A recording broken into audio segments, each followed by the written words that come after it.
Hello students, आज के lecture में हम लोग केमिकल काइनेटिक का असाइनमेंट नंबर 5 डिस्कस करने वाले हैं। पूरा का पूरा जो असाइनमेंट है वो बेस्ड होगा लास्ट लेक्चर पे, यानी कि कोलिजन थ्योरी एंड अर्हीनियस इक्वेशन पे न्यूमेरिकल हम लोग डिस्कस करने वाले हैं। आपके जितने भी न्यूमेरिकल बन सकते हैं, जितने भी आपके नीट के प्रीवियस ईयर क्वेश्चंस हैं, वो हर एक क्वेश्चन आज के लेक्चर में हम लोग डिस्कस करेंगे। ठीक है, assignment chemical kinetic assignment number 5 ये आपको हमारे टेलीग्राम चैनल पर मिल जाएगा। डिस्क्रिप्शन में लिंक है टेलीग्राम चैनल का, आप ज्वाइन कर लो। आप उसमें सर्च करोगे केमिकल काइनेटिक असाइनमेंट नंबर 5 तो आपको वहां पे वो मिल जाएगा। ठीक है, तो डाउनलोड कर लो और स्टार्ट करते हैं विद क्वेश्चन नंबर 1। वैसे तो आपको क्वेश्चन यहीं पे दिख जाएंगे। ठीक है, क्वेश्चन जो हम करेंगे आपको दिख जाएगा। ठीक है, चलिए स्टार्ट करते हैं असाइनमेंट को। ठीक है, सबसे पहली चीज देखिए, ये दो अर्हीनियस इक्वेशन हमें पता होनी चाहिए जिनके बेस पर हम लोग क्वेश्चन आज करने वाले हैं। मेनली न्यूमेरिकल्स इस पे करने वाले हैं। तो ये दोनों इक्वेशन फटाफट से लिख लेंगे। इसमें k डिनोट करता है रेट कांस्टेंट, ए अर्हीनियस कांस्टेंट है, ये आपका activation energy, r gas constant, t temperature. ठीक है, और k2 k1 दो रेट कांस्टेंट है डिफरेंट टेंपरेचर्स पर। ठीक है, और ये अगेन आपकी एक्टिवेशन एनर्जी r यहां पर गैस कांस्टेंट हो जाता है दोबारा। तो इन इक्वेशंस को फटाफट से नोट डाउन कर लो। फर्स्ट क्वेश्चन से स्टार्ट करते हैं with the very first question.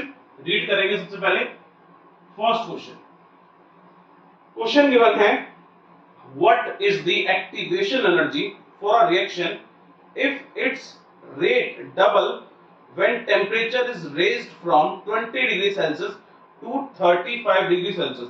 पूछा जा रहा है कि एक रिएक्शन के लिए एक्टिवेशन एनर्जी को कैलकुलेट करो, ये को कैलकुलेट करो। ठीक है, अगर हमने टेम्परेचर को राइज करा, कहां से राइज करा, टेम्परेचर को 20 डिग्री सेल्सियस से हमने राइज करके 35 डिग्री सेल्सियस पर पहुंचा दिया।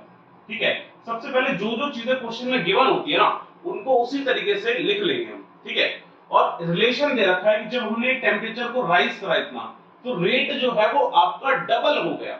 ठीक है, रेट डबल हो गया। इससे आप क्या इंफॉर्मेशन निकालोगे कि रेट डबल हो गया? जब भी आप टेम्परेचर बढ़ाते हो ना, टेम्परेचर बढ़ाते हो तो आपका रेट इंक्रीज होता है।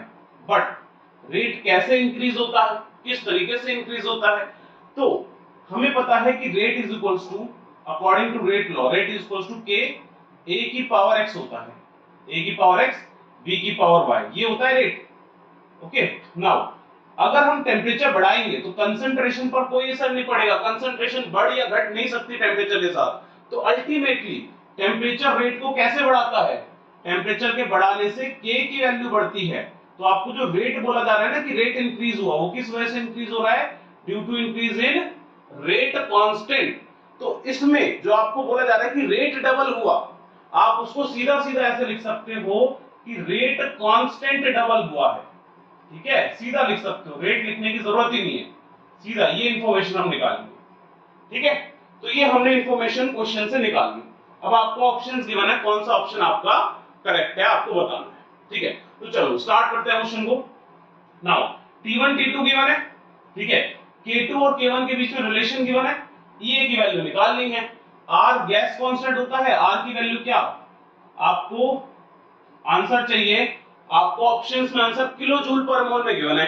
तो R की वैल्यू किलो जूल में क्या होती है? 8.314 multiply by 10 raise to the power -3 kilo joule kelvin inverse mole inverse, ये वैल्यू होती है R की किलो जूल में। बाकी आप जूल में भी यूज कर सकते हो वैल्यू, लास्ट में आंसर को चेंज कर देना। ठीक है, कैसे भी कर सकते हो आप। तो देखिए स्टार्ट करते हैं।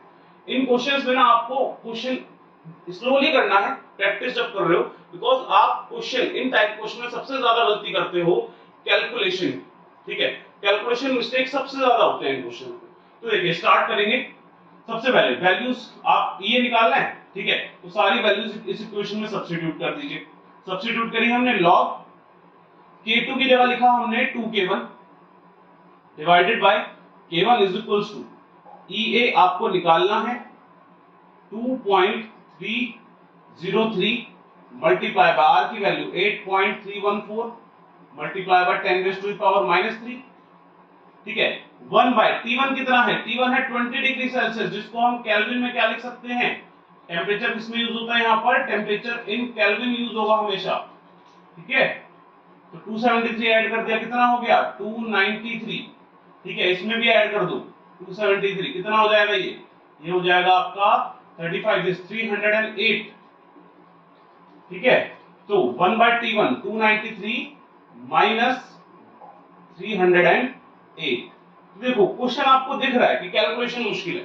ठीक है, क्वेश्चन में दिख रहा है आपको चीज, कैंसिल आउट करा इसको। log 2 की वैल्यू लॉग टेबल से आप देखोगे जनरली आपको गिवन होगी क्वेश्चन के अंदर log की वैल्यू। ठीक है, log 2 की वैल्यू होती है 0.3010। ठीक है, 2.303 8.314 एंड 10 की पावर -3 सब मल्टीप्लाई कर देंगे दूसरी side. 2.303 multiply by 8.314 multiply by 10 raise to the power -3 is equals to, now ये इसको सॉल्व करा हमने 308 एलसीएम ले लिया -293 डिवाइडेड बाय 293 मल्टीप्लाई बाय 308। इस पूरी टर्म को भी दूसरी साइड ले जाएंगे, ये इज इक्वल्स टू क्या बचा आपका 0.3010 को अप्रोक्सीमेट करो। डायरेक्ट सॉल्व करोगे तो बहुत टाइम लग जाएगा, अप्रोक्सीमेट करो और नियर अबाउट आंसर को मैच कर लो। ठीक है, आपको ऑप्शंस गिवन है ना, अप्रोक्सीमेट करेंगे और जो नियर आंसर होगा वही हमारा करेक्ट होगा।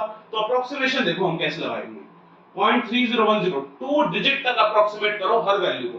तो 0.30, ठीक है, मल्टीप्लाई बाय 2.3 मल्टीप्लाई बाय 8.3। अगर आगे वैल्यू आपकी 3 के बाद 5 होती 6 होती तो आप इसको 3.4 लिखते। ठीक है, अप्रोक्सीमेशन सही से लगाना है। डिवाइड में आ जाएगा, ये वैल्यू डिवाइड में आ जाएगी 308 माइनस 293 कितना हो जाएगा आपका 15। ठीक है, 15 हो गया और ऊपर ये मल्टीप्लाई में आ गया। इसको हमने क्या लिखा, इसको हमने लिखा 2.9 बस। ठीक है, 2.9 इंटू 10 की पावर 2 लिखा है, अप्रोक्सीमेट कर दिया हमने 2 देर तक।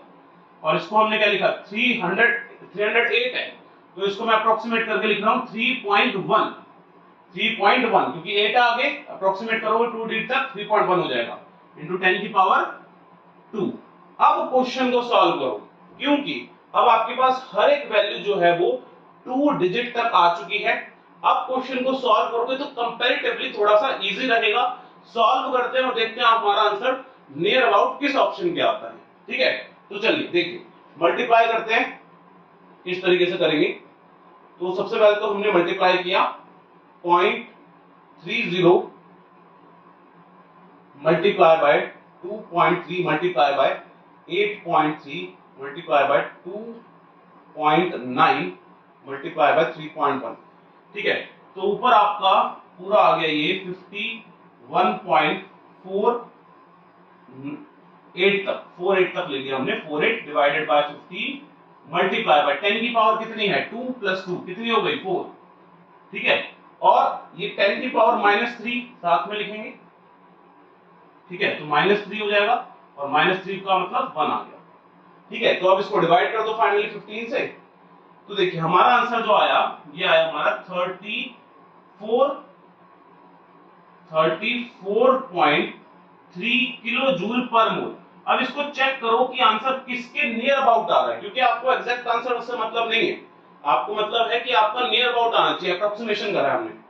तो option number 1 34.7 kilo joule given है, हमारा कितना है 34.3, तो यही करेक्ट आंसर होगा। बाकी सारे तो बहुत दूर दूर है आपके आंसर से। तो option number A is the correct answer. जब भी आपको क्वेश्चन इस तरीके से गिवन होते हैं जिसमें कैलकुलेशन बहुत मुश्किल हो और ऑप्शन आपको दिख रहे हैं, ऑप्शन देख लो पहले कि ऑप्शन ऐसे तो नहीं है कि बहुत ही नियर अबाउट आंसर ऑप्शन है सारे, जैसे 30 31 32 33 तो बहुत नियर अबाउट आंसर है, तब आपको एग्जैक्ट क्वेश्चन सॉल्व करना पड़ेगा। बट अगर जैसे इस ऑप्शन में गिवन है देखो 34.7, उसके बाद अगला ऑप्शन क्या था 15.1, अगला ऑप्शन 342, तो बहुत ज्यादा डिफरेंस है हर एक ऑप्शन के अंदर, इसीलिए आपने अप्रोक्सीमेशन लगाया और क्वेश्चन को इजी कर दिया। So option number A is the correct answer. ठीक है, चलिए भाई अगले क्वेश्चन पे आते हैं हम लोग। नेक्स्ट क्वेश्चन है क्वेश्चन नंबर 2। ठीक है, क्वेश्चन नंबर 2 डिस्कस करते हैं। सो क्वेश्चन नंबर 2 रीड करेंगे फटाफट से। क्वेश्चन नंबर 2 हमें गिवन है the addition of catalyst during a chemical reaction alters the which of the following following quantities, बोला जा रहा है जब हम कैटलिस्ट डालते हैं तो कौन सी फिजिकल क्वांटिटी चेंज होती है। तो हमने पढ़ा है लास्ट लेक्चर में ही इफेक्ट ऑफ कैटलिस्ट। क्या पढ़ा था इफेक्ट ऑफ कैटलिस्ट के अंदर, क्या होता है कैटलिस्ट डालने पे। ये आपका एक ग्राफ है, ग्राफ हम पढ़ते हैं इसका। रिएक्शन आपकी यहां से यहां आगे जा रही है, ये रिएक्टेंट आपने ले लिया और ये प्रोडक्ट ले लिया। तो रिएक्टेंट से प्रोडक्ट बनाने के लिए एक मिनिमम एनर्जी के बैरियर को क्रॉस करना पड़ता है, जिस मिनिमम बैरियर को हमने क्या बोला था कि रिएक्टेंट की एनर्जी से ये जो बैरियर की एनर्जी होगी, इस एनर्जी गैप को बोला जाएगा एक्टिवेशन एनर्जी, ई एक्टिवेशन एनर्जी। और जब आप कैटलिस्ट डालते हो तो कैटलिस्ट ने क्या काम करा, कैटलिस्ट ने एक अल्टरनेट पाथ प्रोवाइड करा विद लोअर एक्टिवेशन एनर्जी। तो अब एक्टिवेशन एनर्जी कितनी हो गई, अब एक्टिवेशन एनर्जी चेंज हो गई, एक्टिवेशन एनर्जी विद कैटलिस्ट। ठीक है, कैटलिस्ट क्या करता है, एक नया पाथ प्रोवाइड करता है विद लोअर एक्टिवेशन एनर्जी, लो कर देता है एक्टिवेशन एनर्जी को। तो करेक्ट आंसर क्या आएगा, करेक्ट आंसर आएगा ऑप्शन नंबर बी। ठीक है, option number B is the correct answer. ठीक है, एक्टिवेशन एनर्जी। क्लियर है, इजी क्वेश्चन था, लास्ट लेक्चर में हमने पढ़ा दिया ये क्वेश्चन। ठीक है, चलिए अगले क्वेश्चन पे आते हैं। क्वेश्चन नंबर 3 रीड करेंगे, रीड करेंगे क्वेश्चन को। For a reaction activation energy EA is equals to 0, rate constant at 200 Kelvin is 1.6 multiplied by 10 raised to the power 6 second inverse, rate constant at 400 Kelvin will be, R की value दे दी आपको। तो देखो easy question है ये वाला भी, आपको एक्टिवेशन एनर्जी दे दी 0। ठीक है, बोला जा रहा है कि rate constant eight 200 kelvin, 200 kelvin पर जो रेट कांस्टेंट है वो है 1.6 मल्टीप्लाई बाय 10 की पावर 6 सेकंड इनवर्स। आपको बोला कि जब हमने टेम्परेचर राइज करा और 400 केल्विन कर दिया तो रेट कांस्टेंट की वैल्यू क्या होगी। यहां पे गैस कांस्टेंट की वैल्यू दे दी 8.314 joule kelvin inverse mole inverse, जरूरत भी नहीं पड़ेगी। ठीक है, जरूरत नहीं पड़ेगी। तो देखो अगर आपकी एक्टिवेशन एनर्जी 0 है ना तो टेम्परेचर का जो इफेक्ट है वो नील हो जाता है, कोई इफेक्ट नहीं पड़ेगा टेम्परेचर का। क्यों, क्योंकि टेम्परेचर एक्चुअली में इफेक्ट क्या लगाता था, टेम्परेचर का इफेक्ट ये था कि वो पार्टिकल्स की एनर्जी को बढ़ाकर एक्टिवेशन एनर्जी तक पहुंचाता है। क्या करता है टेम्परेचर, टेम्परेचर पार्टिकल्स की रिएक्टेंट की एनर्जी को बढ़ाकर एक्टिवेशन एनर्जी तक पहुंचा देता है ताकि वो प्रोडक्ट बना पाए। अब अगर एक्टिवेशन एनर्जी 0 है तो टेम्परेचर को इफेक्ट नहीं पड़ा, टेम्परेचर किसकी एनर्जी बढ़ाएगा, हर पार्टिकल प्रोडक्ट बना रहा है क्योंकि जरूरत ही नहीं एक्टिवेशन एनर्जी की। अगर एक्टिवेशन एनर्जी 0 है तो हर पार्टिकल की कुछ ना कुछ एनर्जी तो होगी ना, 0 से तो ज्यादा ही होगी, तो हर पार्टिकल प्रोडक्ट बना पाएगा। तो टेम्परेचर के बढ़ाने से कोई इफेक्ट पड़ेगा ही नहीं, पार्टिकल्स का नंबर सेम रहेगा। और ये तो हो गया थ्योरेटिकली हमने समझा इस चीज को। अगर मैं इसको एक्सप्रेशन के थ्रू समझाऊं, इस एक्सप्रेशन के थ्रू, तब भी देखो सेम आएगा। देखो log K2 by K1, ठीक है, एक्टिवेशन एनर्जी की वैल्यू रख दी हमने 0। अगर मैं एक्टिवेशन एनर्जी की वैल्यू 0 रखता हूं तो बाकी जो पूरी टर्म है राइट हैंड साइड पर वो पूरी की पूरी टर्म 0 हो जाएगी। आप टेम्परेचर कुछ भी ले लो, कोई फर्क नहीं पड़ रहा, ये पूरी टर्म 0 हो गई, ये पूरी टर्म 0 के इक्वल आ गई। अगर ये पूरी टर्म 0 के इक्वल आ गई तो हम क्या लिखेंगे, हम लिखेंगे log K2 by K1 is equals to 0. Log K2 by K1 equals to 0. This implies log K2 minus log K1 is equals to 0 and K2 is equals to K1. Direct compare कर दोगे K2 is equals to K1 आ जाएगा, यानी कि आपका यही जो K1 है वही K2 होगा, टेम्परेचर के बढ़ाने से कोई इफेक्ट नहीं पड़ा। तो K2 आपका कितना आ गया, K2 आपका आ गया 1.6 मल्टीप्लाई बाय 10 की पावर 6 सेकेंड इनवर्स। ठीक है, क्लियर होती है बातें। चलिए आंसर होगा फिर ये option number B, option number B is the correct answer. ठीक है, बी यहां पर करेक्ट आंसर।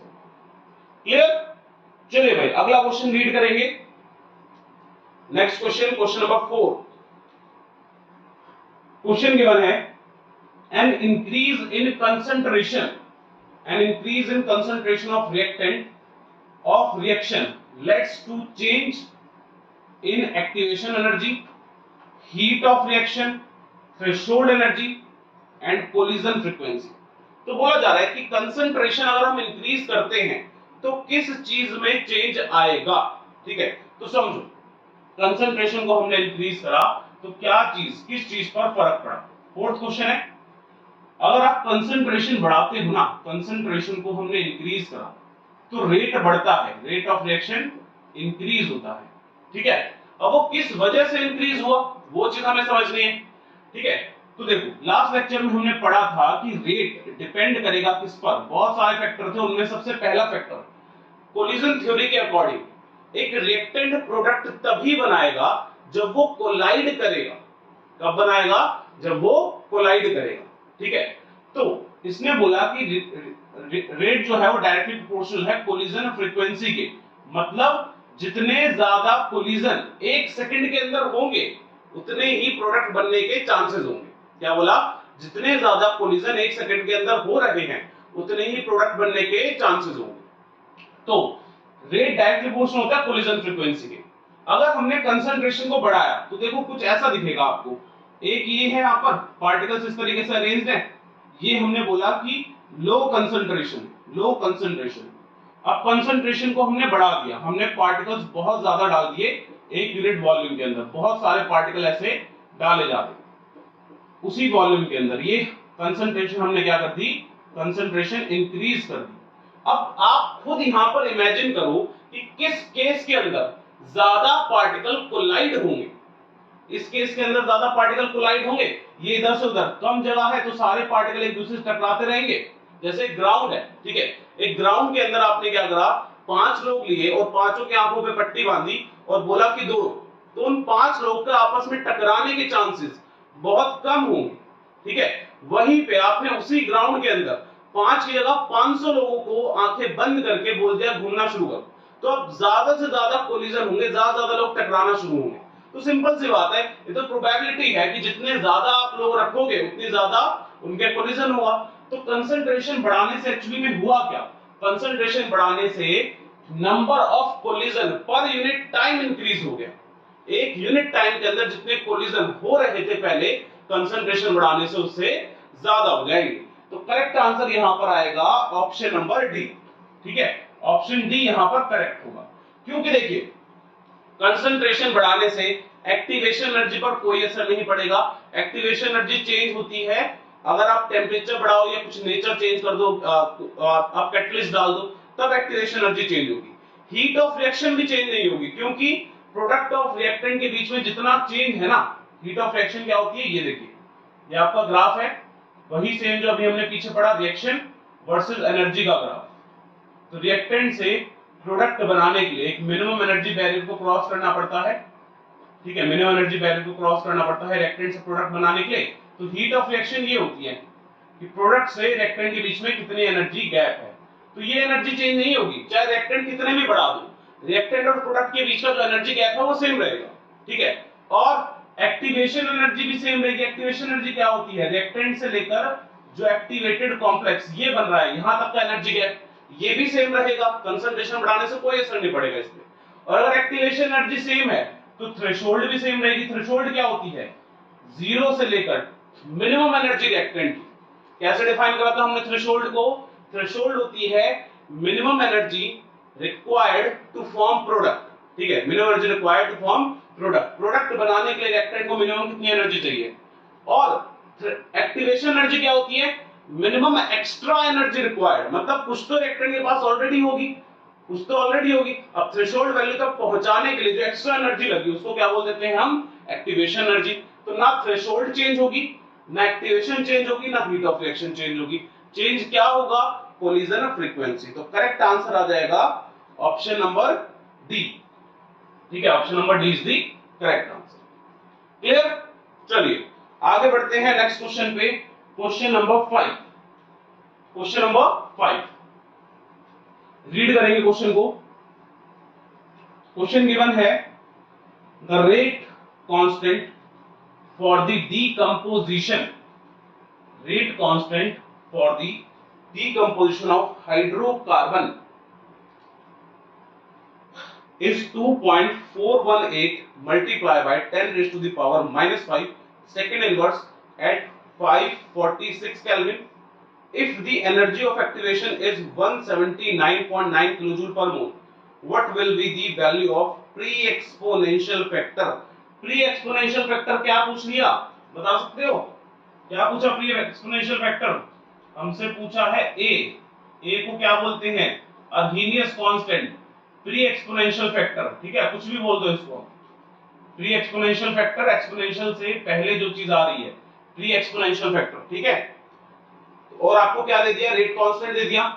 लिख लो जो जो चीजें गिवन है, हमें रेट कांस्टेंट k की वैल्यू दे दी, कितनी है?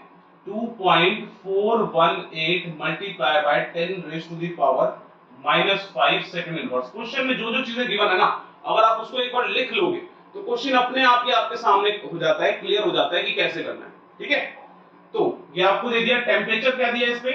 टेम्परेचर दिया है 546 Kelvin. If energy of activation, energy of activation दे दी कितनी? एक्टिवेशन एनर्जी 179.9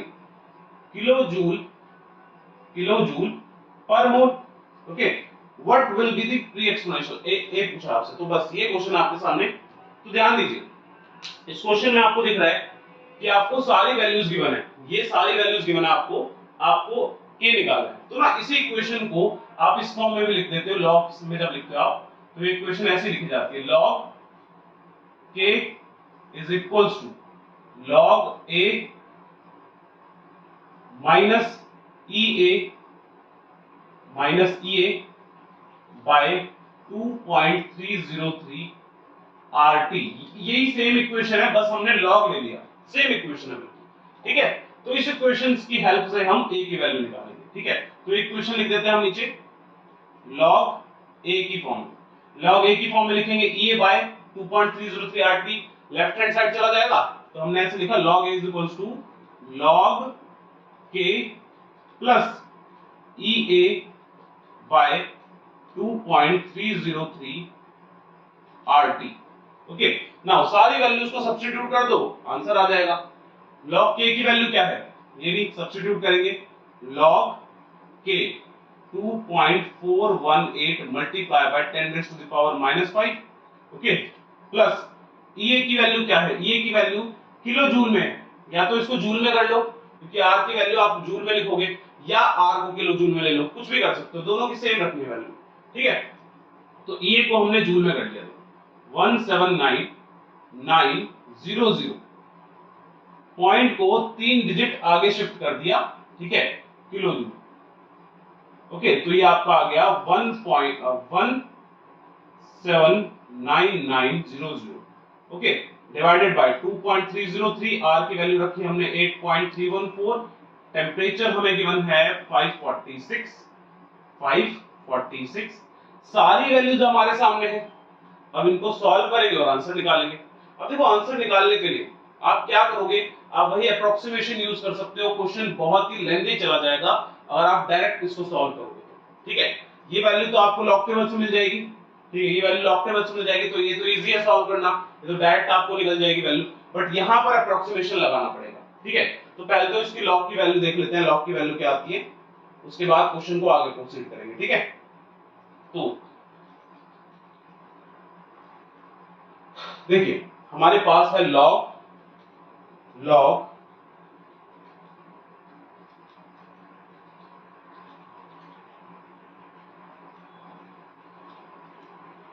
2.418, ठीक है, लॉग 2.418, देखो लॉग 2.418 आप ऐसे लिखोगे, प्लस लॉग 10 की पावर -5 लिखोगे, ठीक है, ऐसे लिखोगे, सेपरेट कर लोगे, इनको ऐड कर सकते हैं हम, जब लॉग मल्टीप्लाई में होता है, लॉग की प्रॉपर्टी लगाई है हमने, log a multiply by b को आप ऐसे लिख सकते हो, log a plus log b, ठीक है, लॉग की प्रॉपर्टी लगाई हमने, क्लियर।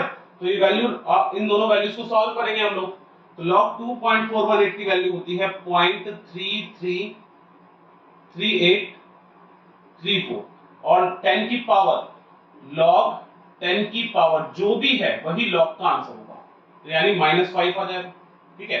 तो ये हमारे पास वैल्यू आई माइनस 0.3834, तो ये हमारे पास वैल्यू आ गई -4.6166। ठीक है, ये वैल्यू लॉग को सॉल्व करने के बाद -4.616। ठीक है, प्लस में अब इसको देखो अप्रोक्सीमेट कैसे कर रहा हूं मैं, इसको लिखा मैंने 1.7 के बाद 9 है तो 8 लिख दिया। ठीक है, 1.8 मल्टीप्लाई बाय 10 की पावर कितनी आ जाएगी, देखिए 1 2 3 4 5 5 आ गई 10 की पावर। ठीक है, डिवाइडेड बाय इसको लिखा 2.3 मल्टीप्लाई बाय इसको लिखा हमने 8.3, इसको हम क्या लिखेंगे, इसको 5.6 से आगे तो ये क्या हो जाएगा, अपर लिमिट 5 आ जाएगा। ठीक है, और 10 की पावर पॉइंट हमने इधर शिफ्ट करा है तो 10 की पावर 2 आ जाएगी। ठीक है, अब फाइनली आप इसको सॉल्व करोगे। ठीक है, अब फाइनली सॉल्व करोगे इसको आप,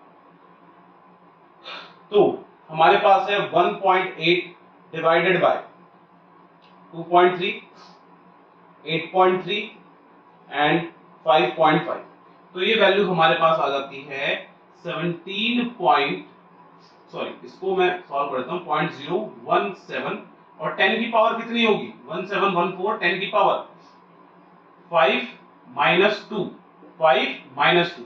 ठीक है, तो कितना आ गया, ये 3 डिजिट आ गया, आप पॉइंट को शिफ्ट कर दोगे यानी 17.14, और ये आ गया -4.6166। तो फाइनली इसको सॉल्व करेंगे और आंसर देखेंगे 17.14 माइनस 4.616, तो ये हमारा आंसर आ रहा है 12.524। ठीक है, ये हमारा आंसर आ गया लॉग ए की वैल्यू, लॉग ए की वैल्यू ये आ गई। क्लियर, अब आप लॉग को कन्वर्ट करोगे, लॉग को एंटी लॉग में कन्वर्ट करोगे, taking anti log both side. ठीक है, एंटी लॉग लोगे आप दोनों साइड, जिससे आप ए की वैल्यू कैलकुलेट करोगे। ठीक है, तो taking anti log both side anti log, anti log से लॉग कैंसिल आउट हो गया तो ये ए हो गया, is equals to anti log of this, anti log of 12.524। अब एंटी लॉग टेबल से इसकी वैल्यू मिल जाएगी आपको। ठीक है, तो सॉल्व करते हैं इसकी वैल्यू एंटी लॉग टेबल से, देखते हैं क्या आती है। ठीक है, नाउ मेनली ये क्वेश्चन आपको ना दिक्कत इसलिए भी देते हैं क्योंकि एंटी लॉग, ये सब आप लोग लॉग एंटी लॉग इतना इजीली आपने क्वेश्चन इनके नहीं करे हैं, आप फैमिलियर नहीं होते इनसे। ठीक है, तो क्वेश्चन में लॉग एंटी लॉग निकालना सीखो कि आप जब क्वेश्चन लॉग दे आपको तो हमें ये नहीं होना, पैनिक नहीं करना कि लॉग आ गया, क्वेश्चन को वहां से करना शुरू करो कि लॉग आ गया, कोई नहीं, इसको समझ के करेंगे। ठीक है, हर एक स्टेप वाइज समझते हुए चलेंगे चीजों को कैसे करना।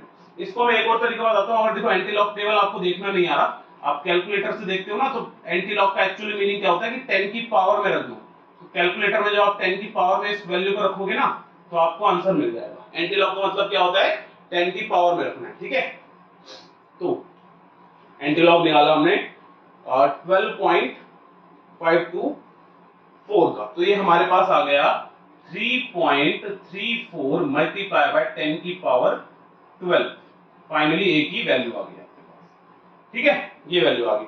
अब देखो एग्जैक्ट आंसर जो आपका बुक में आ रहा है, अगर उससे इस आंसर को मैच करें तो बुक में आपका 3.9 आ रहा है। ठीक है, तो देखो आपका आंसर वेरी कर रहा है क्योंकि हमने अप्रोक्सीमेशन लिया। ठीक है, और आपके ऑप्शंस गिवन होंगे तो आपको नियर अबाउट आंसर दिख जाएगा कि नियर अबाउट आंसर ये है। क्लियर, तो इस तरीके से इस क्वेश्चन को हम सॉल्व करेंगे। क्लियर होती है चीजें। चलिए नेक्स्ट पे आ जाते हैं हम लोग, नेक्स्ट क्वेश्चन पे, क्वेश्चन नंबर 6। देखो एनसीईआरटी में जितने भी क्वेश्चंस गिवन है ना ये वाले, उन क्वेश्चन को करने में हमें डर लगता है क्योंकि कैलकुलेशन बहुत ज्यादा आपको लेंथी दे रखी है कैलकुलेशन इस टाइप के क्वेश्चंस के अंदर। ठीक है, तो क्वेश्चन को जितनी बार आप प्रैक्टिस करोगे उतना इजी लगने लगेगा आपको धीरे धीरे। ये चीज मत भूलना कि आप अप्रोक्सीमेशन लगाओ, अगर अप्रोक्सीमेशन नहीं लगाओगे ना, यही चीज सॉल्व करोगे तो बस यहीं पे आप कहीं ना कहीं कोई ना कोई गलती कर देते हो और क्वेश्चन आपका गलत हो जाता है। ठीक है, अप्रोक्सीमेशन लगाओ, थोड़ा इजी करो, नियर अबाउट आंसर निकालो। अगर आप यहां से करोगे ना तो ये 3.9 भी नहीं आएगा आपको, आप इतनी कैलकुलेशन गड़बड़ कर देते हो, और अगर 3.9 आ भी गया तो टाइम बहुत ज्यादा वेस्ट हो जाएगा आपका। ठीक है, चलिए भाई आगे बढ़ते हैं नेक्स्ट क्वेश्चन पे। चलिए 6th क्वेश्चन देखते हैं। क्वेश्चन हमसे पूछा है the rate constant for the first order decomposition of H2O2 is given by the following equation. Log K equals to 14.34 minus 1.25 multiplied by 10 raised to the power 4 Kelvin per temperature. Calculate activation energy for this reaction and at what temperature will its half period be 256 minute. ठीक है. तो देखिए, सबसे पहला काम, जब भी कोई क्वेश्चन गिवन हो तो आपको क्या करना है, जो भी इस क्वेश्चन से इंफॉर्मेशन निकल सकते हैं सारी नोट डाउन कर ली, फिर हम क्वेश्चन को देखेंगे कि कैसे हो सकता है. तो देखिए, आपको क्वेश्चन में गिवन है the rate constant for first order decomposition. First order दे दिया, पहली इंफॉर्मेशन. ऑर्डर क्या है रिएक्शन का? First order. ठीक है, फर्स्ट ऑर्डर काइनेटिक्स फॉलो करेगी. नाउ इसके लिए एक इक्वेशन दे दी. इक्वेशन क्या? log k is equals to 14.34 minus 1.25 multiplied by 10 raised to the power 4 kelvin पर टेम्परेचर. इसको हमने नाम दिया इक्वेशन नंबर 1. निकालना है आपको एक्टिवेशन एनर्जी एंड आपको बोला है किस टेम्परेचर पर आपका जो हाफ लाइफ पीरियड है या हाफ पीरियड है वो 256 मिनट है. ओके, तो देखो एक एक करके डिस्कस करते हैं. पहले सबसे फर्स्ट पार्ट जो आपसे एक्टिवेशन एनर्जी पूछा है उसको हम कैसे सॉल्व करेंगे. ठीक है, एक्टिवेशन एनर्जी की बात करते हैं. तो देखिए, ये जो इक्वेशन आपकी, इस इक्वेशन को आपको कंपेयर करना है अर्हीनियस इक्वेशन से. कंपेयर करेंगे. देखिए, इस इक्वेशन को नीचे नोट डाउन कीजिए. log k is equals to log a minus EA activation energy by 2.303 RT. ठीक है. अब अगर मैं इक्वेशन इसको 2 नाम दे दूं और कंपेयर करूं दोनों इक्वेशंस को, ठीक है, दोनों इक्वेशंस को अगर कंपेयर करा जाए तो आप ये चीज लिख सकते हो यहां से कि ये जो वैल्यू है आपकी वो इसके इक्वल होगी, क्योंकि 1 बाय टेम्परेचर छोड़ दिया हमने. 14.34 इसके इक्वल होगा, log k इसके इक्वल होगा. कंपेयर करने पे ये दोनों इक्वल हो जाएंगे. ठीक है, तो हमने लिखा on comparing equation 1 and 2. Equation 1 and 2 को जब हमने कंपेयर किया तो हमें क्या मिला? हमें मिला कि 1.25 multiply by 10 raise to the power 4 kelvin is equals to किसके इक्वल है? EA activation energy by 2.303 multiply by R. तो यहां से एक्टिवेशन एनर्जी की फॉर्म में इस इक्वेशन को जब हम रीअरेंज करेंगे तो क्या हो जाएगा? EA is equals to 2.303 and R multiply हो जाएगा, that is 1.25 multiply by 10 raise to the power 4 multiply by 2.303. R की वैल्यू जूल में ले लेते हैं 3.14. जूल में ये होती है, किलो जूल में करने के लिए 10 की पावर -3 से मल्टीप्लाई कर देंगे. तो जो आपका एक्टिवेशन एनर्जी का आंसर आएगा वो आएगा किलो जूल पर मोल में. ठीक है, किलो जूल पर मोल में आंसर आएगा ये. ठीक है, यहां पर आपका केल्विन है. ठीक है, ये केल्विन लिखा हुआ है ना ये, और इसकी यूनिट हो गई kilo joule mole inverse kelvin inverse. Kelvin inverse से केल्विन कट गया, आपका आंसर इसमें आ जाएगा किलो जूल पर मोल में आ जाएगा. तो इसको सॉल्व करते हैं और देखते हैं कि हमारा आंसर क्या आता है. ठीक है, सॉल्व करेंगे और देखते हैं. सो हमारे पास है 1.25 multiply by 2.303 multiply by 8.314.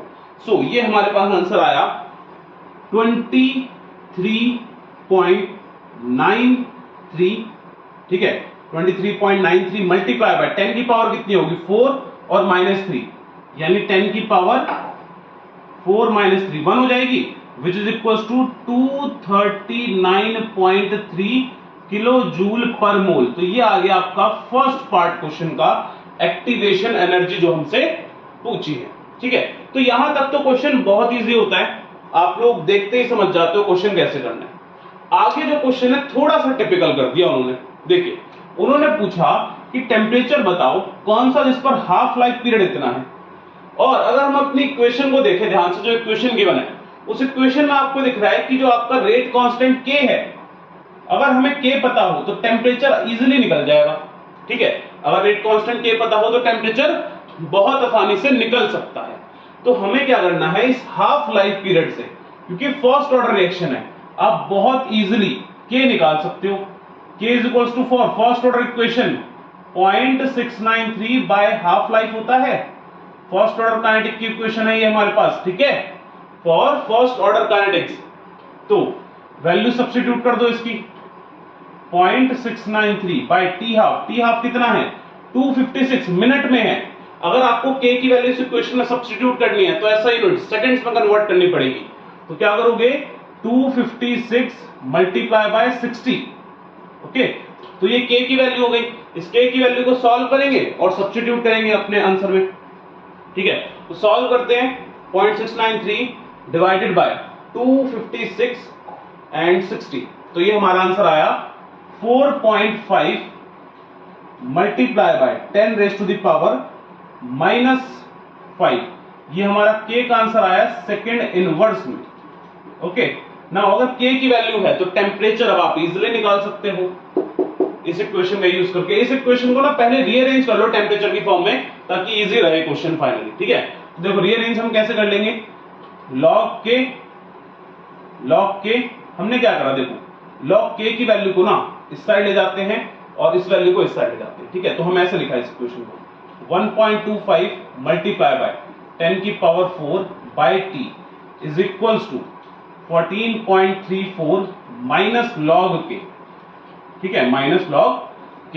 Now अब इन्वर्स कर देते हैं इक्वेशन को, इन्वर्स कर दिया हमने इक्वेशन को तो क्या हो गया t बाय 1.25 मल्टीप्लाई बाय 10 की power 4 is equals to 1 by 14.34 minus log k। अब इसको इधर मल्टीप्लाई कर दो तो टेम्परेचर क्या आ जाएगा 1.25 मल्टीप्लाई बाय 10 की पावर 4 डिवाइडेड बाय 14.34 माइनस, अब log k की भी वैल्यू डाल दो, कितनी है value 4.5 multiply by 10 raise to the power -5। तो फाइनली आपको ये सॉल्व करना है, टेम्परेचर भी निकल जाएगा, ठीक है।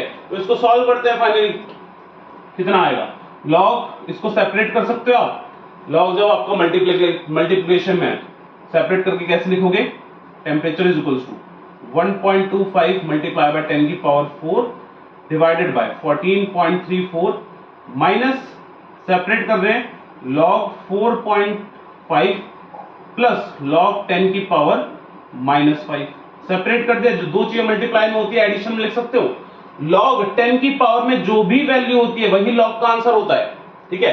तो ये तो सॉल्व करने पे आ गया -5, ठीक है, और इसकी वैल्यू आप देखोगे log टेबल से, तो इसकी वैल्यू log टेबल से देखते हैं क्या वैल्यू आ रही है, ठीक है।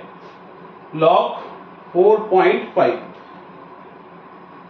माइनस ये वैल्यू आ रही है आपकी 0.6532, ठीक है। इसको माइनस कर देते हैं सीधा सीधा हम लोग 5 से, तो आपके पास आ गया 14.34, सॉरी आपके पास सॉल्व करने पे आ जाएगा 1.25 मल्टीप्लाई बाय 10 की पावर 4 और नीचे पूरा सॉल्व करने पे 14.34 इसमें से माइनस कर देंगे वैल्यू -0.6532 और minus minus minus minus plus हो जाएगा +5, तो नीचे आपका आया 18.67, ठीक है। अब इसको फाइनली सॉल्व कर लो आप, आंसर आ जाएगा, ठीक है। फाइनली इसको सॉल्व कर लेंगे, तो कैलकुलेशन आपको ना बहुत आराम से करनी है इनकी, ठीक है, कैलकुलेशन बहुत आराम से करनी है। क्वेश्चन अगर आप देखो तो क्वेश्चन में कुछ भी नहीं है, 0.0669 multiply by 10 raise to the power 4 which is equals to 669 kelvin. तो फाइनली टेम्परेचर भी आ गया हमारा 669 केल्विन, ठीक है। क्लियर होता है क्वेश्चन। तो इस तरीके से क्वेश्चन नंबर 6 आपका हो गया। क्वेश्चन थोड़ा सा लेंथी हो जाता है कैलकुलेशन की वजह से, लेकिन क्वेश्चन एक बार समझ में आ जाए तो कैलकुलेशन बहुत आराम से आप लोग करो ताकि आपका आंसर गलत ना हो, ठीक है। और ना हमेशा क्वेश्चन इस तरीके से करा करो, देखो आपने क्या करा, टेम्परेचर की फॉर्म में रीअरेंज करा पूरा, ठीक है। रीअरेंज करने के बाद आप जब सॉल्व करोगे फाइनली तो ना यहां तक आपका क्वेश्चन सही है, यहां तक क्वेश्चन सही है। तो अगर आपका मार्क्स जैसे बोर्ड का एग्जाम में आ गया क्वेश्चन, तो यहां तक अगर आपने क्वेश्चन सही करा है तो आपको ऑलमोस्ट पूरा क्वेश्चन सही है। अगर कैलकुलेशन में थोड़ी बहुत मिस्टेक भी होती है तो नंबर कम कटेंगे, अगर आप ऑलरेडी पहले ही कोई गलती कर दोगे तो नंबर ज्यादा कटने के चांसेस होंगे, ठीक है। तो इसलिए क्वेश्चन को पहले रीअरेंज करो, सारी वैल्यू सब्स्टिट्यूट कर दी, उसके बाद अब सॉल्व करो क्वेश्चन को, ताकि आगे आपके पास सिर्फ कैलकुलेशन पार्ट बचे, कुछ सोचना नहीं है, ठीक है। और ऊपर सिर्फ सोचते रहो, मतलब आप क्वेश्चन को करते रहो, कैलकुलेशन नहीं करनी, कैलकुलेशन हमने यहां पे करी। क्लियर? चलिए आगे बढ़ते हैं नेक्स्ट क्वेश्चन पे। चलिए नेक्स्ट क्वेश्चन देखते हैं आप, क्वेश्चन नंबर 7, ठीक है। रीड करेंगे, क्वेश्चन हमें गिवन है the decomposition of A into product has value of K as 4.5 multiplied by 10 raised to the power 3 second inverse at 10 degree Celsius and energy of activation 60 kilojoule per mole. At what temperature would K be 1.5 multiplied by 10 raised to the power 4 second inverse? तो देखिए आपको बोला जा रहा है कि एक rate constant है, rate constant 4.5 multiply by 10 raise to the power 3 second inverse. किस पर है ये रेट कांस्टेंट? ये है 10 डिग्री सेल्सियस पर, 10 डिग्री सेल्सियस पर। तो इसको K1 इसको T1 बोल दिया हमने, ठीक है। आगे आपको बोला जा रहा है एक्टिवेशन एनर्जी दे रखी है हमें 60 किलो जूल पर मोल, ओके। और आपको बोला जा रहा है कि किस टेम्परेचर पर आपकी रेट कांस्टेंट की वैल्यू 1.5 मल्टीप्लाई बाय 10 की पावर 4 सेकंड इनवर्स हो जाएगी, किस टेम्परेचर पर ये वैल्यू हो जाएगी। तो T2 आपको निकालना है, ठीक है, T2 आपको निकालना है। तो इस क्वेश्चन को अगर ध्यान से देखें तो पूरी की पूरी ये इक्वेशन लग जाएगी आपकी, ठीक है। तो इक्वेशन को अप्लाई करते हैं, कैलकुलेशन देखनी है हमें, कैलकुलेशन है यहाँ पे थोड़ी सी टिपिकल हो जाती है, तो देखते हुए चलेंगे, दोनों तरीके से करेंगे, एक बार अप्रोक्सीमेट करके करते हैं, एक बार बिना अप्रोक्सीमेट करके करते हैं, ठीक है। तो समझिए, सबसे पहले आप क्या करोगे, टेम्परेचर 10 डिग्री है, 273 ऐड करके इसको केल्विन में कर दोगे, 283 केल्विन, ओके। नाउ इस इक्वेशन में अगर वैल्यूज को सब्स्टिट्यूट करा जाए तो log K2 की value 1.5 multiply by 10 raise to the power 4 second inverse divided by K1 की value 4.5 multiply by 10 raise to the power 3 second inverse. Cancel out हो जाएगा, 10 बचेगा, ये कैंसिल आउट हो जाएगा, 3 बचेगा, ठीक है। इज इक्वल्स टू किसके इक्वल होगा, ये की वैल्यू 60 किलो जूल में है, जूल में क्या लिखोगे इसको 60 multiply by 10 raise to the power 3 joule पर मोल, जूल में कन्वर्ट कर लिया, ठीक है, जूल पर mole divided by 2.303 multiply by R की वैल्यू है 8.314 जूल के अंदर, joule kelvin inverse mole inverse, okay. Now temperature 1 by T1 तो आपको दे रखा है, T2 आपको निकालना है, T2 हमें निकालना है।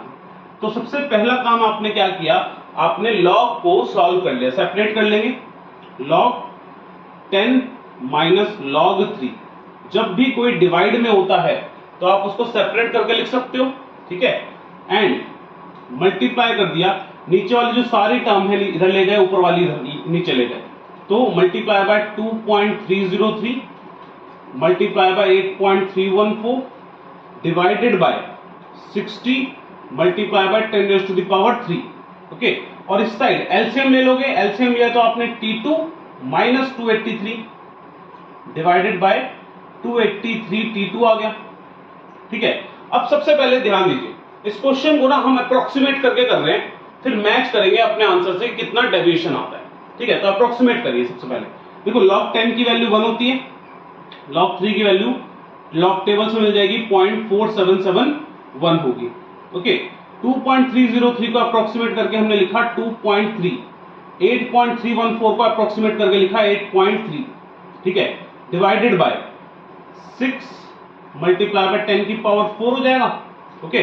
और 283 इधर मल्टीप्लाई हुआ और मल्टीप्लाई करके हमने इसको 2.8 लिख दिया, मल्टीप्लाई बाय 10 की पावर 2, क्या लिख दिया इसको 2.8 और multiply by T2 is equals to T2 minus 283, ये एक्सप्रेशन बनी। तो अब इसको सॉल्व करते हैं पूरे को, देखेंगे क्या आंसर आता है।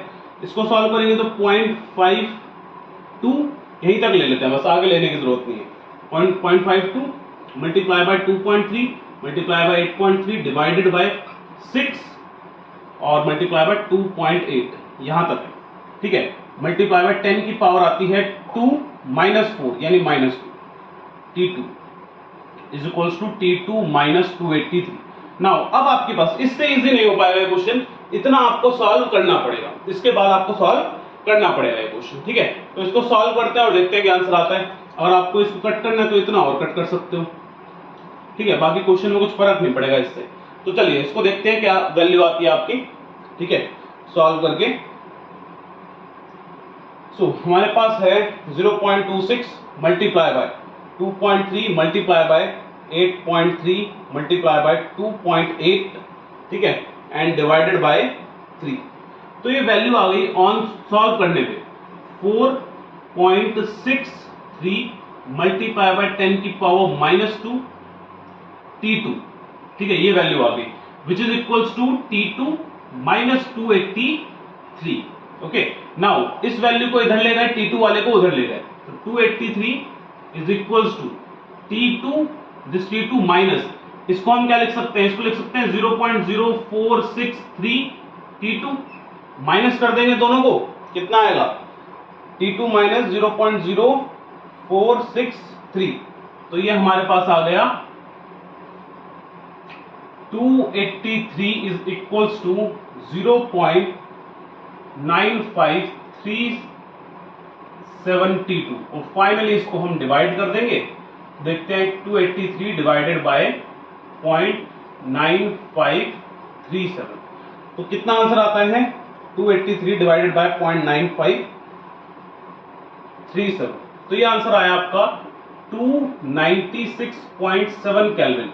और जो आपका एग्जैक्ट आंसर है ना, जिसमें अप्रोक्सीमेशन आप नहीं लगाते, एग्जैक्ट आंसर इसका आ रहा है 297 केल्विन। तो देखो आपका आंसर बहुत ही नियर है, आप अप्रोक्सीमेशन लगा के क्वेश्चन को कीजिए, और जब आपको एमसीक्यू में क्वेश्चन दिए जाते हैं तो उसमें आपको क्या करना है, नियर अबाउट वैल्यू देखनी है। तो 296.7 आ रहा है, नियर वैल्यू यही होगी, तो आपका आंसर आ जाएगा, ठीक है। इस तरीके से क्वेश्चन को करना है, थोड़ा सा इजी हो जाएगा। ये नहीं कह रहा मैं कि क्वेश्चन बहुत इजी हो जाएगा, कैलकुलेशन इस पर मुश्किल रहेगी, बट हाँ उसको इजी बनाओ जितना बना सकते हो, ठीक है। चलिए भाई नेक्स्ट क्वेश्चन देखते हैं, क्वेश्चन नंबर 8। क्वेश्चन नंबर 8 देखेंगे, चलिए स्टार्ट करते हैं आप क्वेश्चन नंबर 8 से, ठीक है। क्वेश्चन नंबर 8 देखते हैं। क्वेश्चन नंबर 8 में हमसे बोला जा रहा है time required for 10% completion of the first order reaction at 298 Kelvin is equal to that required for its 25% completion at 308 Kelvin. If the value of A is 4, multiply by 10 raised to the power 10 second inverse. Calculate K at 318 Kelvin and E.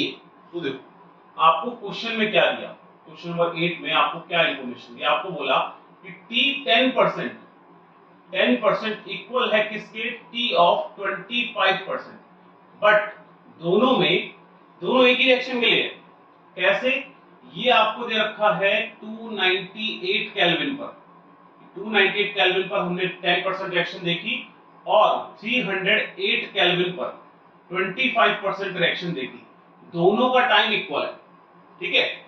Next आगे continue करते हुए बोला जा रहा है कि A यानी अर्हीनियस constant की वैल्यू आपको दे दी which is 4 multiply by 10 raise to the power 10 second inverse.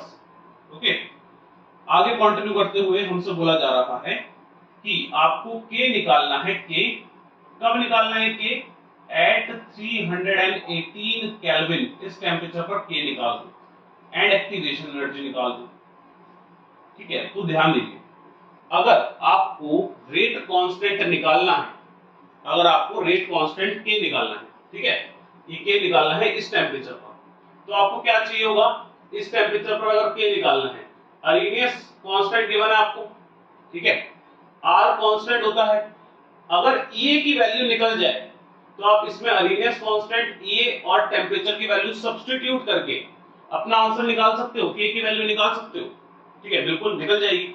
तो ध्यान दीजिए, सबसे पहला हमारा काम होगा एक्टिवेशन एनर्जी को फाइंड आउट करना। कैसे फाइंड आउट करेंगे, आपको दो डिफरेंट टेम्परेचर पर दो डिफरेंट टेम्परेचर पर आपको टाइम दे दिया, इन दोनों टाइम की हेल्प से K2 और K1 के बीच में एक रिलेशन बिल्ड करोगे, जिनकी वैल्यू आप यहां पर सब्स्टिट्यूट करोगे।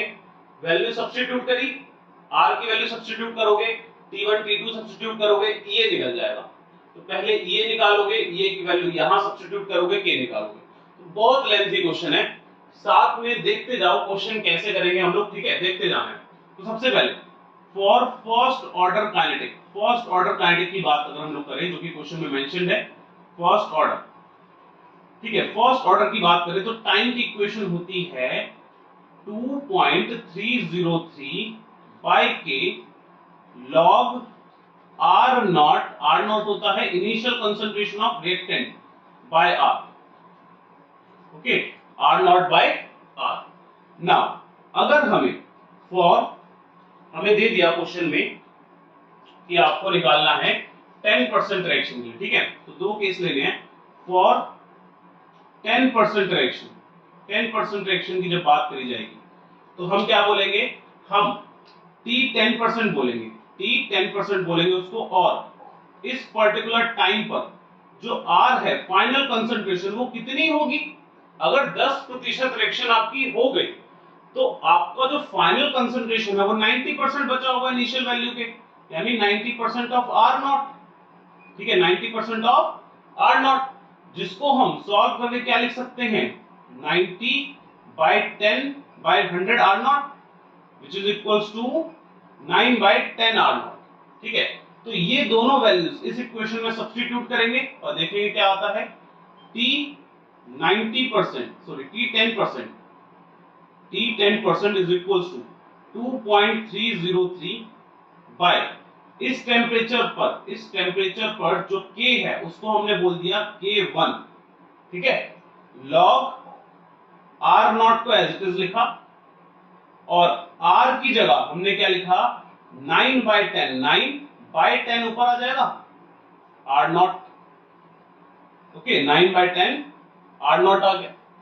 नाउ इस इक्वेशन में हमारे पास 10/9 लॉग आता है, तो इसको हम यहीं पर सॉल्व करते हुए चलते हैं कि 10/9 लॉग में क्या आता है आपका, ठीक है। सो सॉल्व करते हैं, लॉग 10/9, तो ये वैल्यू हमारे पास आ जाती है सॉल्व करने के बाद, ये वैल्यू, ठीक है, 2.303 मल्टीप्लाई बाय लॉग 10/9 हमारे पास आया 0.04575, ओके, डिवाइडेड बाय K1। तो इसको हमने नाम दे दिया इक्वेशन नंबर 1, इक्वेशन नंबर 1 इसको हमने नाम दे दिया। नाउ सिमिलरली सेम चीज हम लोग करेंगे फॉर 25% रिएक्शन, ठीक है, 25% रिएक्शन के लिए सेम चीज हम लोग करेंगे। तो ध्यान दीजिए, फॉर 25%, अगर 25% रिएक्शन हो गई उस केस में आपने क्या कहा, आपने T 25% अब नाम दिया इसको, टाइम को, और इस टाइम पर आपकी जो फाइनल कंसंट्रेशन होगी R वो किसके इक्वल हो जाएगी। अगर 25% रिएक्शन हो चुकी तो 75% रिएक्शन बचा होगा, तो हमने क्या लिखा, 75% ऑफ R नॉट, ठीक है, जिसको हम सॉल्व करके 75/100 यानी कि 3/4 R नॉट लिख सकते हैं, ठीक है। इसकी वैल्यू को सब्स्टिट्यूट करेंगे अगेन सेम इक्वेशन में, तो इक्वेशन क्या बनेगी हमारे पास, T 25% is equals to 2.303।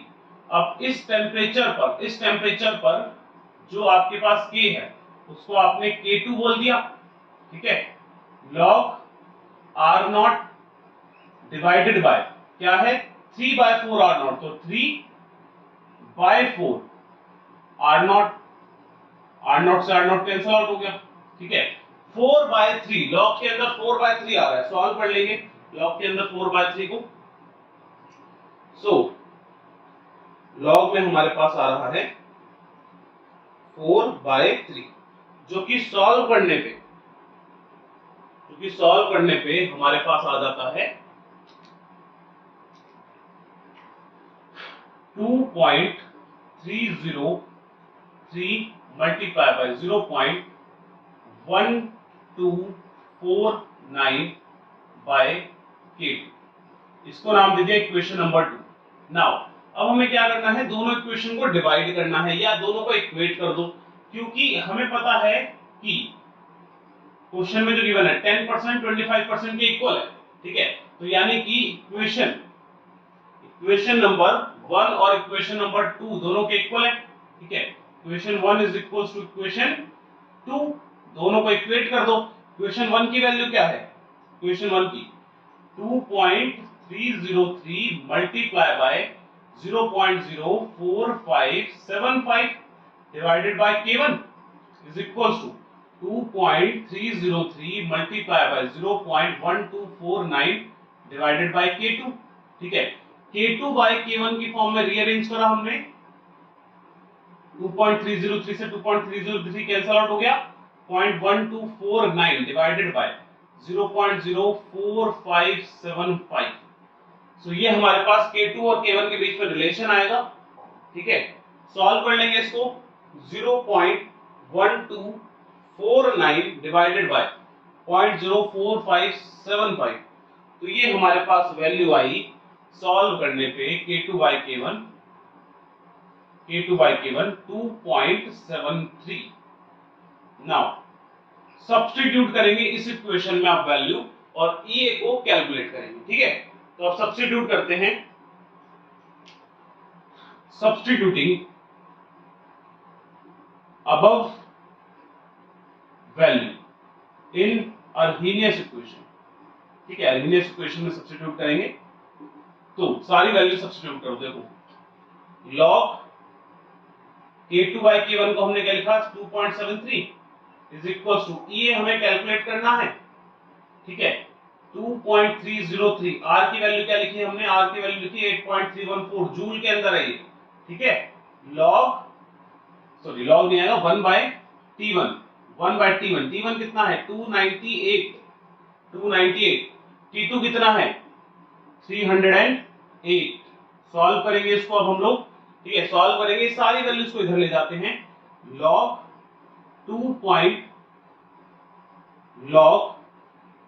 2.73 multiply by 2.303 multiply by 8.314 is equals to EA। इधर हमने एलसीएम लिया, एलसीएम लेंगे तो क्या आएगा 308 minus 298 divided by 308 multiply by 298, ठीक है। फाइनली इक्वेशन को EA की फॉर्म में लिख देंगे, EA की फॉर्म में रीअरेंज करके लिख देंगे, log 2.73 multiply by 2.303 multiply by 8.314 divide में ये आ जाएगा, इसको जब सॉल्व करेंगे 10 आएगा तो डिवाइड में 10 लिख दिया हमने, ये ऊपर जाएगा 308 मल्टीप्लाई बाय 298। क्वेश्चन देखो बहुत लेंथी हो जाता है ये वाला, आपका कैलकुलेशन भी इतनी ज्यादा है और वैसे भी क्वेश्चन बहुत लेंथी है। तो ये हो गया, ध्यान दीजिए, log 2.73, ठीक है, multiply by 2.303 multiply by 8.314 multiply bye 308 and multiply by 298। तो ये फाइनली हमारे पास आंसर आ जाता है 76651.2 जूल में आया ये, ठीक है। पूरा सॉल्व कर दिया हमने और जूल में हमारे पास ये आंसर आया, जूल पर मोल में। तो ये आ गया EA की वैल्यू, ठीक है।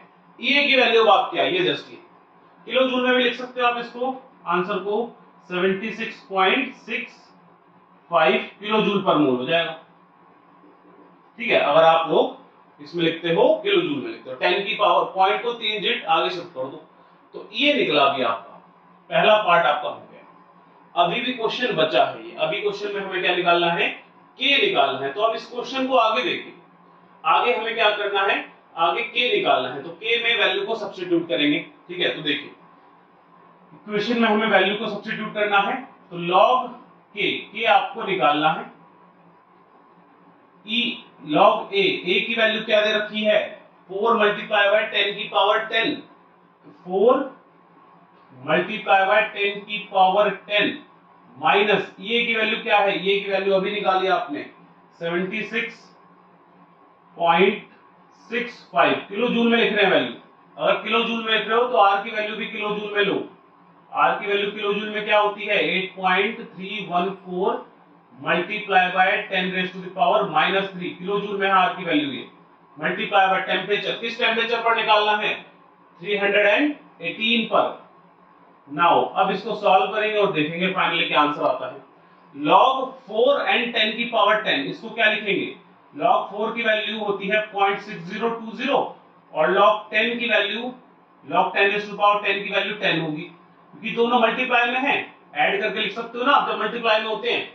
log 4 प्लस log 10 की पावर 10, तो log 4 का आंसर ये आया और log 10 की पावर 10 का आंसर ये आया। यानी ये जो पूरी वैल्यू है इसको सॉल्व करने पे, इस पूरी वैल्यू को सॉल्व करने पे आएगा 10.602 माइनस इसको सॉल्व करना है हमें, क्या आता है answer, so 76.65 divided by 2.303 divided by 8.314 and 318, तो फाइनली ये हमारे पास आंसर आया 12.58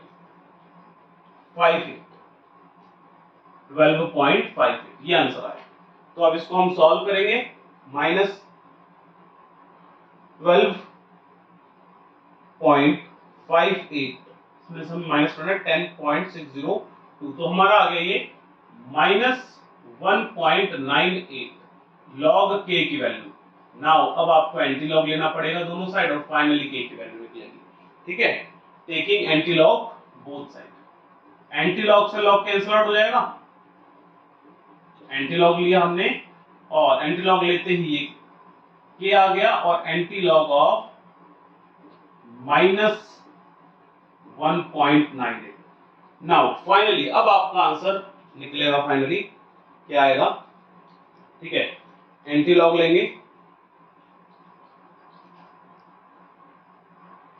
-1.98, तो ये आंसर आता है आपका 1.04 multiply by 10 raise to the power -2।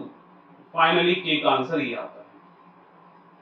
ठीक है, सेकंड इनवर्स में आएगा बिकॉज फर्स्ट ऑर्डर रिएक्शन है।